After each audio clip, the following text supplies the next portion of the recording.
Since there's been a huge rise in doing aesthetic procedures in the last 19 years, everything has increased. The good, the bad, the ugly, everything. If I'm coming to you, what's your approach to managing expectation with a customer? I'm very straightforward. I'm very blunt.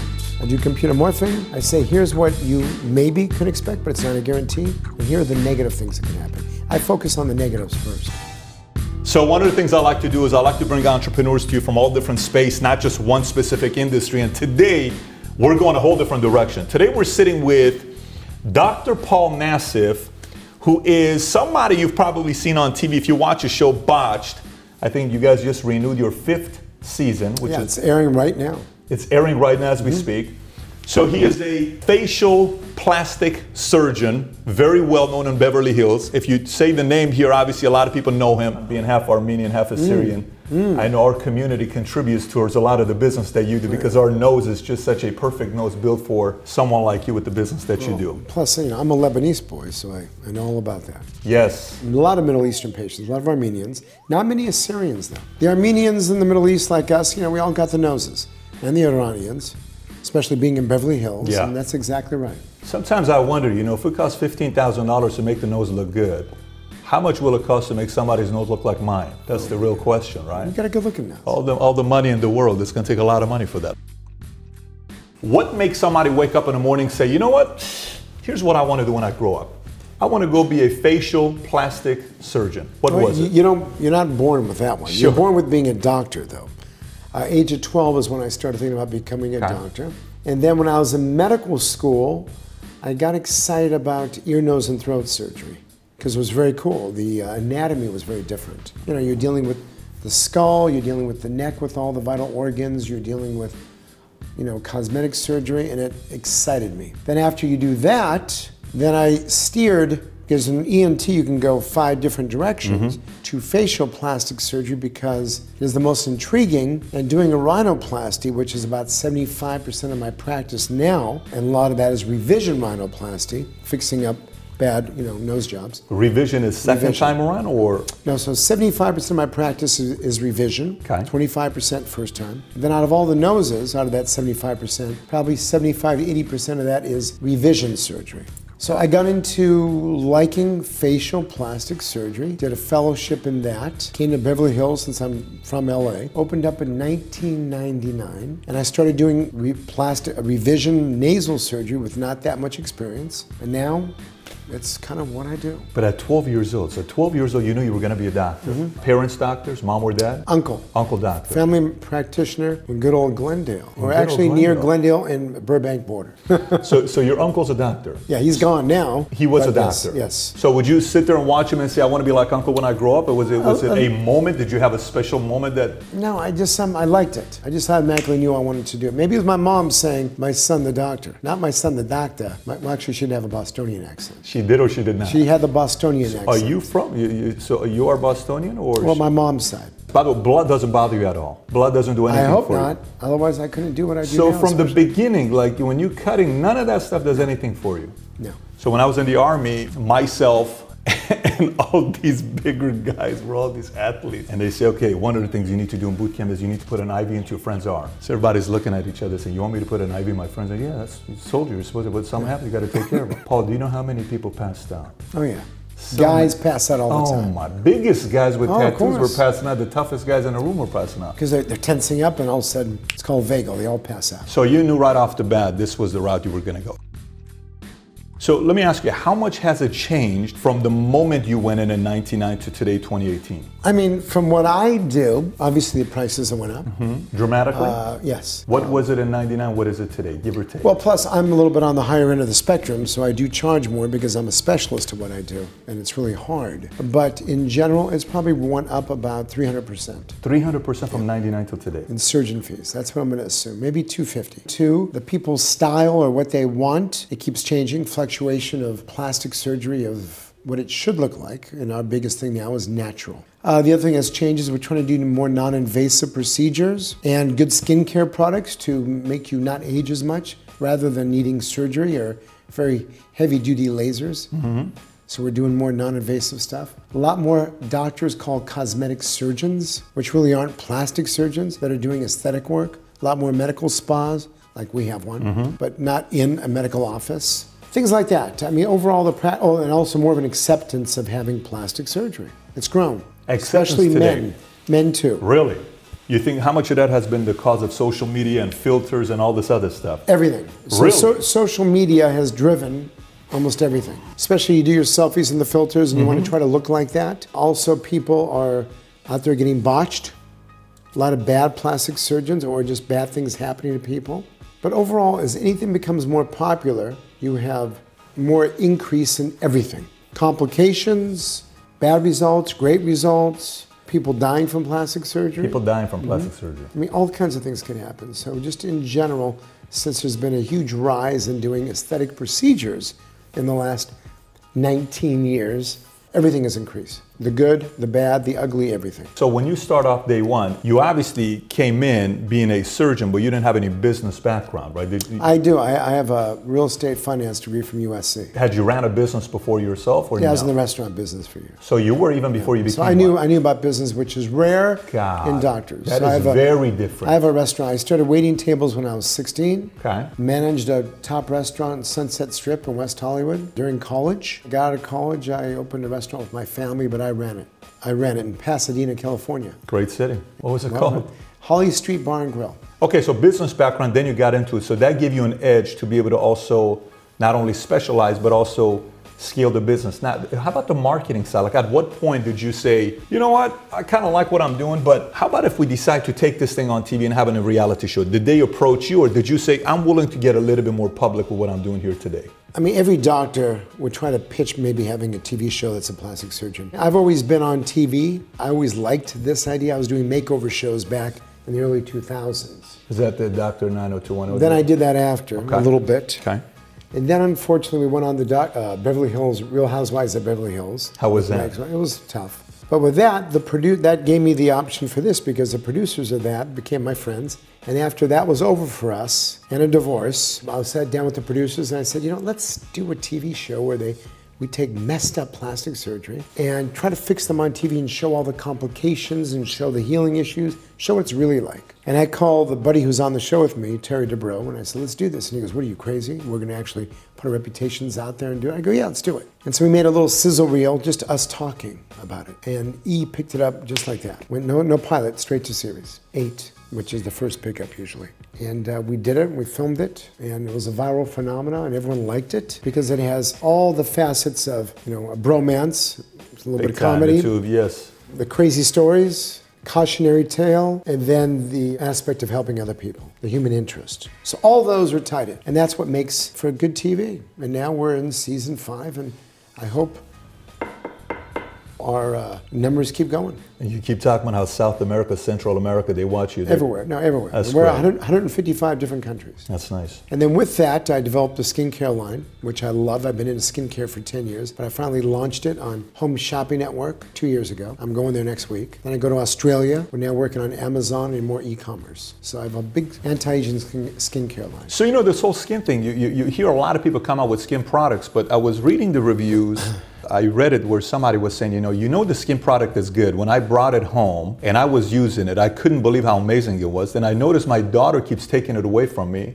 And she kept saying this thing is amazing, that I had to eventually go back and buy it. And there's not a lot of skin products that I'm that devoted to, but I am with Paul Nassif's products. Oh, so this is a review of mine. This is a review of your product. So what did you do that you said, I'm gonna take a different approach with our skin product than everybody else? First of all, there's a lot of good skincare products out there. I sat down with a great formulator out of New Jersey. My friend of mine had the company, and we sat and we talked for weeks and weeks and weeks about different products and different ideas. So my whole idea was to put a few different ingredients as the main basis, except we would have other actives in different products, is one to make products that are specific to certain areas of your face. Like I have a forehead product, a periorbital around the eye, under eye product, I have a neck product, I have a full fat, I have different products that are specific to the different parts of your face. So there's different active ingredients depending on the thickness of your skin and how your skin reacts. Like the eyelid skin is the thinnest skin on your body.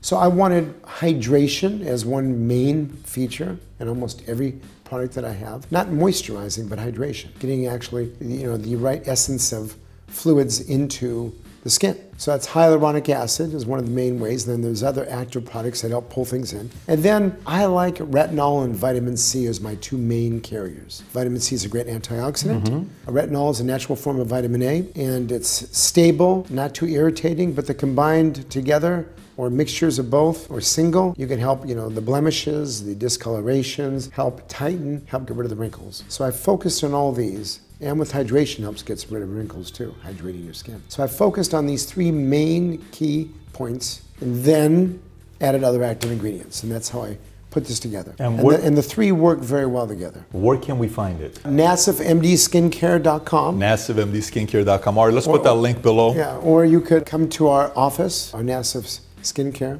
Our Nassif Medical Spa. Or you can go to Home Shopping Network and buy it there. You're going to be there next week. I'll be there next week, yeah. You're going to be there next week. Do you know who Maxwell Maltz is? He wrote a book called Psycho-Cybernetics. I think ended up selling like 30 million books. You probably read Think and Grow Rich, or you know some of these books, business books that are out there that well-known people have read. It's one of those books, but he's an original guy. He's an old school guy. He wasn't a facial, he did cosmetic surgery. I think you would really like this book. He talks about in the book that the more and more I did, and the more and more I wanted to help these guys to go through their features, the more I realized not only did I have to work on it on the outside, but also I'll have to work on people on the inside for confidence. At what point did you feel like, or did you ever have this experience where you're not only a facial cosmetic surgeon, or you also feel like you're a psychologist a little bit to help with that side? Well, if you watch, if you've seen the episodes on our show, we're a psychologist all the time. With plastic surgery, your second calling is a psychologist. We have to evaluate patients for all kinds of psychological illnesses, personality disorders, to find out do they have OCD? Do they have body dysmorphic disorder? Do they have narcissism? Are they a sociopath? Are they plastic surgery addicts? Are they into body modification? What is the nidus for having plastic surgery? Is it because they just got divorced and want to feel better? Or because their boyfriend or girlfriend is saying you should do this? We have to know everything. You're really testing on asking all these questions. No, I pull it out. Okay, got it. I don't ask those questions in a line, but as I'm sitting talking to the patient after doing this for a long time, I can see where the pathology is. Okay. So we have to make sure that everyone is doing it for the right reason and not unrealistic. Besides having a clear psychological frame of mind. It has to be perfect, it has to be crystal clear. So how often do you say no to them? 10%. Really? Well, for what I do, remember, I see people from all over the world. 50% of my patients from out of California. Out of those, 20 to 25% is from out of this country. So I see patients with very bad, messed up rhinoplasties. And there's a lot of pathology there. There's a lot of problems with, with self-confidence. Things that you feel really bad, depression, everything. And then on botch, for example, because it's public and you can see it, you take these people with horrible, horrible complications and that their inner soul has been crushed. And we have the opportunity, for example, to give that back. So when we do something good, it really helps people. Remember, as long as they're doing it for the right reason, it's the right situation. You and I both know, I lived here for 25 years, I live in Dallas now. And by the way, Dallas is a pretty vain city as well. It's not like Dallas, they don't do a lot of. Everybody in Dallas wants to look very, very good. It's a very, very competitive Highland Park type of an environment. And there's nothing worse than bad plastic surgery. Oh yeah, you don't want to do it. If you can tell someone's had plastic surgery, it's no good. So you look at it when you see it, you know when it's some bad work done on somebody. Well, everyone knows. I read somewhere that you said, so do you look at people and you say, hey, you should get a nose job. I can help you really I can really help you make you look better, et cetera, et cetera. And I like what you said. You said, no, it's actually not my approach. I tell people you look perfect, but I can help. So your approach is more if people are coming to you. So you're not going to people pitching them on what they want to do. They typically come to you. A young plastic surgeon may do that in the beginning of their career. But a senior, a seasoned doctor would never do that. You don't walk up. That's the most insulting thing in the world. You need to have your nose done. You need to have your ears pinned back. You need some Botox. Never. Patients come up to me and people come up to me everywhere. Do that a lot though. There's a lot of that going on. But that's not appropriate. Right, I'm with you. It's not professional. Yeah, you're seeing even a controversy right now where some of the surgeons got caught targeting ads on young teenage girls and younger girls to go out there and do this, where retargeting stuff from their social media to it. And you're seeing it go a little bit that direction. Do you see some of this stuff making some of the younger girls and even guys feel a little insecure, the fact that they're trying to keep up and compete with it? Or is there a part of it that you're saying, well, it's a healthy aspect of all of us wanting to look better? Combination. Okay. Some of it's healthy, some of it is insecurity, some of it is keeping up with the Joneses. I mean, especially the younger, you know, the Kardashian effect of big butts and big lips. I mean, that's an international push because of that. There is pressure, peer pressure sometimes too to look good. And that's why we have to evaluate what's going on.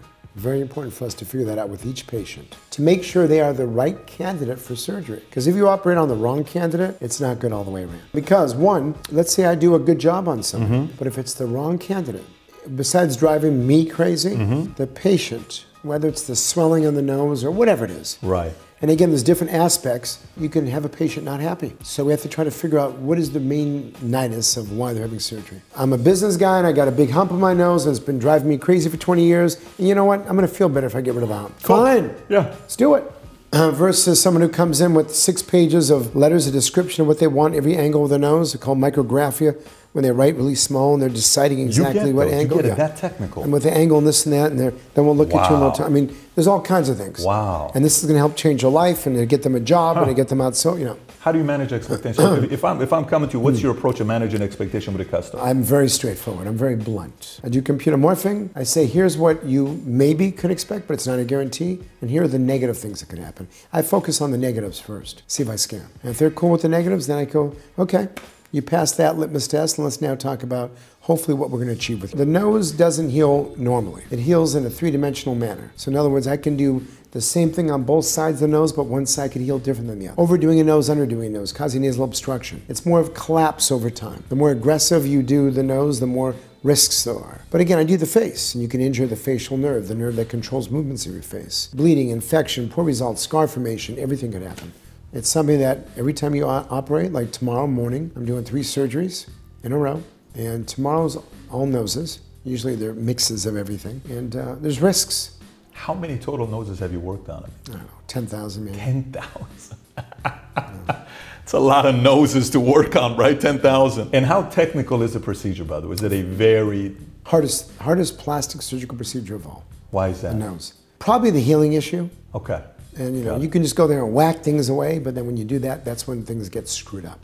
But it's highly technical too, just trying to figure out how to make a nose look good. Very hard to do. When you're talking about managing expectation, I was working on Morgan Stanley dealing with our broker told us this. He says, listen, you're going to have some clients you're going to need to fire because you're going to have clients that if the market does well, they're going to call you 100 times a day. If the market does bad, they're going to call you 100 times a day. You don't want those calls. He says, you need to manage expectation right up front.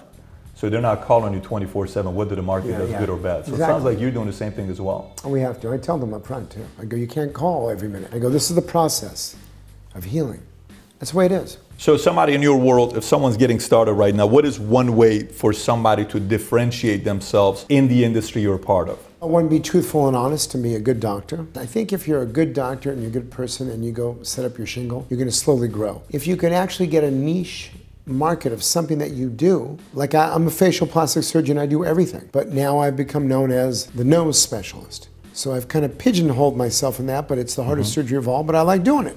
But I also like doing facelifts. So if you do that, if you pick something that you really specialize in, a different part of the body, and you know it very, very well, as a super specialist, that's fantastic. So you do the facelift as well on top of the eyes, you said 25%, you said, right? Yeah.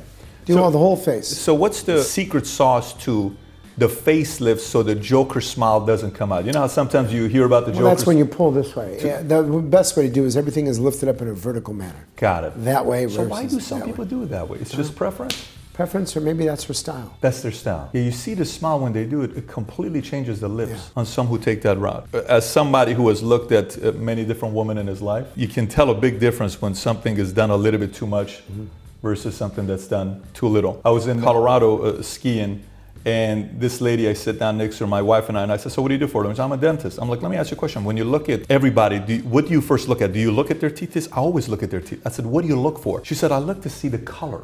I said, interesting. Being the fact that you do what you do you look at everybody? Can you help yourself from looking at their noses?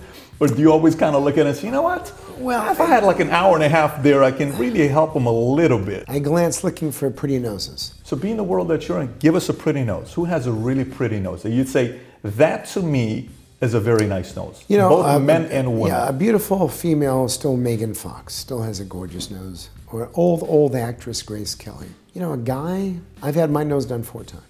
How do you do it yourself? Like, do you sit there and just kind of I went to a buddy of mine, but I had skin cancer over here. I personally, now, I mean, when I look at a good-looking nose, I got to tell you, I know it sounds weird, but my nose is a good-looking nose now. I mean, the profile is sharp, it's nice, and it's strong. I'm not a movie star, but I think that a lot of my patients love my nose and want me to try to get something like that. What's crazy about your nose is it doesn't even look like you done work on it. Yeah, because except, and like I said, I have scars here. I have all types of things, but I have a lot of reconstruction here.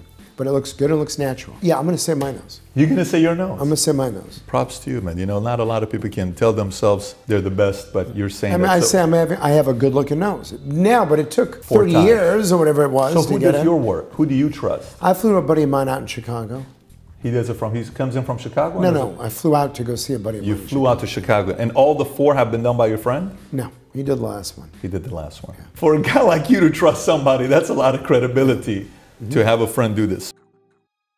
Look, no one gets to your level in any space on what they do without having certain disciplines. Paul, behind all these things that you built and behind everything that you're doing and the position you have in town where everybody in Beverly Hills, if they mention a name, your name's going to come up. What are some daily disciplines you've had over the years that's helped you that maybe at some point when you also became a surgeon like some of the other peers, they didn't have certain disciplines that helped you get to a level that you're at right now? Yeah, I'm going to say that this has kind of become, more in line for me recently. But one thing I gotta tell you is you gotta keep focused all the time. Sleeping a good at least 7 hours. Working out in the morning before work, before the beginning of the day. These are my disciplines. What time do you start in the morning? 5:30 or 6.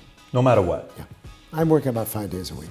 So you sleep early? I mean, now, I used to not sleep as much, but now I really try to go to bed and get a good 7 hours, sometimes even 8. These are disciplines that I feel you're setting yourself up for success. I've lost a good amount of weight, because that's actually not good for your health. I do intermittent fasting. I don't eat for 16 hours a day. Our CFO does that as well. And I try to now cut down the flour and the sugar. So disciplined food. Have you always been like this, or this is recent, the discipline? No, I haven't always. Working out, yes, but now I'm more disciplined. Especially as I'm getting older, I got to be able to go all day long. Got it. Plus I have other things. I have a medical practice. I have a show. I have a skincare line. I got a medical spa, which does everything. I have children. Girlfriend. You got to be able to juggle all those. Final thoughts, I'll give it to you. We're in a very competitive environment as entrepreneurs. If you don't get better, I mean, the world of capitalism, somebody wants your marketplace. That's you true. wake up every single day, somebody wants your name, somebody wants your show, somebody wants Podge, somebody wants your territory, somebody wants your customers, somebody wants to take you out. Yes. How do you consistently stay competitive? And by the way, 2 ways I want this to be answered, if you don't mind taking it this direction. One, not the 2018 Nassif, Dr. Nassif. I want the 1999, 2000, when you were coming up, Dr. Nassif, as well as today. Back then for me, the thing was, since there was already 1,000 fish, it was a small fish in a big pond in Beverly Hills. It still is. There's still 1,000 doctors. So with that, how do you take a small fish in a big pond and make them a whale? And back then, I said to myself, one, I have to keep learning. Keep my mind open to learning about new procedures, how to constantly improve. And as I mentioned, I had to pick an area where there was a weakness in the market, and it was revision, rhinoplasty, or nose jobs. So that's that. Those are my 2 concepts that I did back then. Now, one thing I still hold to this many years later is no matter how good I am, I'm constantly learning and constantly upgrading and changing and devising and writing research papers, changing the way I do different parts of the nose. Every year or so, different parts keep changing.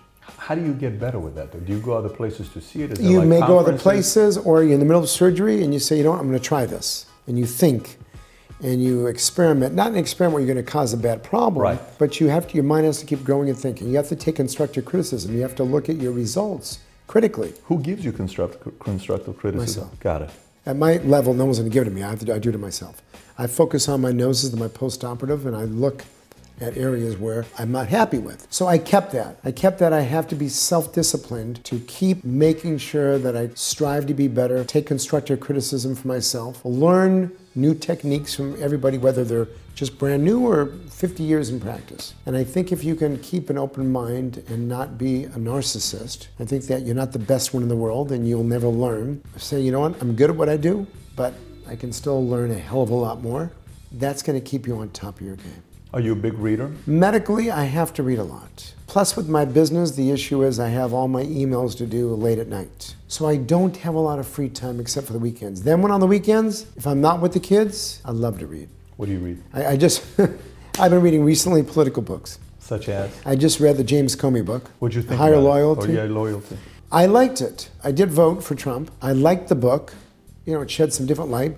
But then all I know is I've been walking by my rooms and seen that there's some kind of issue going on right now with an FBI probe or something going on. So when I saw Comey's name up there, someone said, okay, now what's happening? So it was an interesting book just about the world of justice, the White House, and about FBI. Then I also read, even though I kept an open mind, but I read that Fist of Fury or Fist and Fury. You know, yes. What did you think about that? Was it entertaining or was it? No, it was, because a lot of the characters in that book, you learn about personalities. It's a learning process to read. Now, whether all of it, you have to take everything with a grain of salt. But now I'm going to read. I'll read another political book coming up. You know, I'm going to read now something on the pro side. Skin in the Game. You know, is that the one? Have you read it? No. Well, that's Skin. I've not read Skin in the Game yet. Oh, you gotta read Skin in the Game. But that'll be my next one. I'll go buy now.